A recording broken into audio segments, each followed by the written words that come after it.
All right. Hey, really quickly, just wanted to let you know that there are gonna be no videos next week. I'm sad about it too, don't get me wrong. But man, my wife is a champ during all of this. I spent a lot of time in front of the screen, like making the recordings, posting it on YouTube, posting it on Twitter, posting it on StockTwits, trying to reply to everyone, like ideally within 24 hours. It's a lot of time, And yeah, my wife's a champ, you know what I mean? So she gets the attention next week.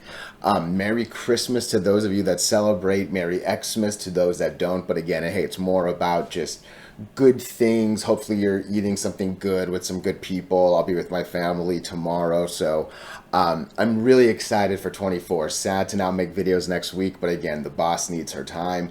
And I will for sure be back come over the weekend. I'll probably make some videos and stuff, right? But again, just a quick thank you. And then don't worry if you don't see any videos. That is for a reason. All right. So thank you so much for the opportunity to do this. And I'm so excited to keep growing this thing. All right. Thank you. Thank you.